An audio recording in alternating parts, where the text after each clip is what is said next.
En tout cas, l'avenir du monde est en danger. Par-ci, par-là, il y a d'autres espèces qui sont en mode SOS. Là, on parle seulement d'abeilles, mais il y a tant d'espèces qui sont en train de disparaître sur Terre par l'action, parce que l'homme, lui, veut gagner sans se soucier du reste. Et nous devons surtout tenir compte de certaines choses. Nous devons aussi comprendre que nous ne sommes pas au sommet du chaîne alimentaire, comme disent certaines personnes. Nous devons surtout respecter d'autres vies sur Terre. Comprenez à quel point c'est triste. Voir une race que tu connais depuis ton enfance, et là, il commence à disparaître sous tes yeux.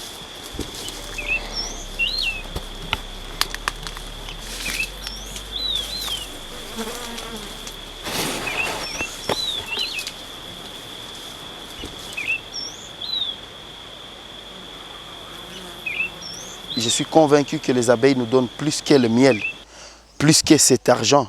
Ils nous aident à polliniser, ils gardent la communication entre les agriculteurs et leurs plantes et leurs champs, ce qu'ils cultivent. Les abeilles nous aident à améliorer, à métisser les plantes, tu vois.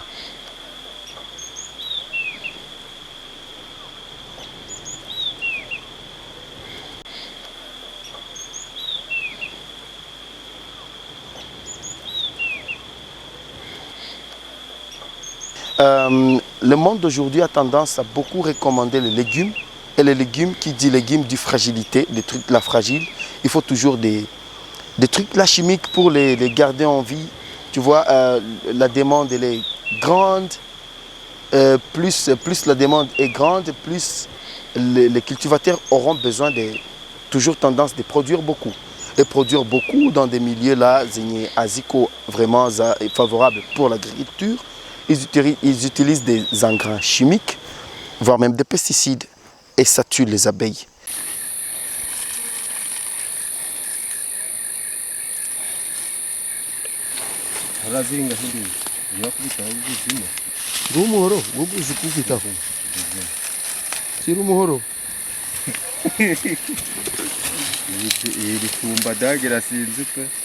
Jusqu'à présent, il y a aussi l'exploitation artisanale qui tue certainement les abeilles, qui diminue leur population au niveau mondial. Tu t'imagines si c'était un riche moderne, là c'est facile d'ouvrir les riches avec son équipement. Après l'avoir ouvert, si on remarque qu'il y a des bébés abeilles qui sont en pleine croissance, on le remarque, on le remet, et puis la croissance continue avec un riche artisanal. Une fois coupé le disque dedans, qu'il y ait le miel ou pas, c'est déjà coupé, il n'y a pas moyen vraiment de le remettre pour qu'il puisse continuer à grandir. Et du coup, tous ces bébés abeilles, vraiment, ils sont condamnés à la mort.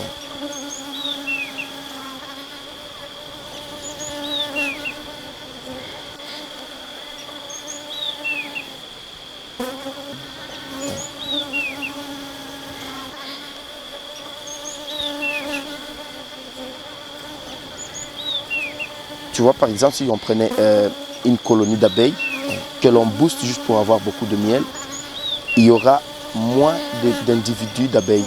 Parce que la reine, elle ne va pas vraiment beaucoup se soucier à pondre les œufs, mais seulement à pousser à ses ouvriers à récolter beaucoup de miel.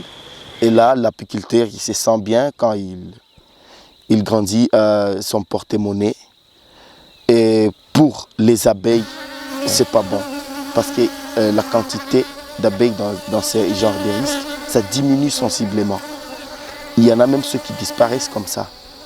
Et donc, il faut laisser les abeilles qu'ils fonctionnent naturellement, sans trop les déranger, les booster pour avoir beaucoup de miel ou bien les booster. Normalement, aujourd'hui, moi, je ferais appel même aux apiculteurs de les booster seulement pour avoir beaucoup d'abeilles au niveau mondial, qu'on arrête le miel. Tu vois, si on boostait ça à l'envers, juste pour que la reine puisse pondre beaucoup d'œufs, qu'il y ait beaucoup de colonies, ça peut faire quelque chose dans 5 ans.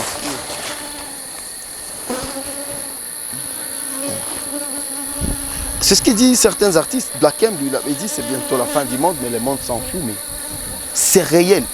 Cette fois-ci, c'est vivre ou mourir ensemble. Oui, on continuera à vivre avec les abeilles. Soit quand ils mourront, on mourra avec les abeilles. C'est pur et simple. Le réchauffement, c'est un grand problème.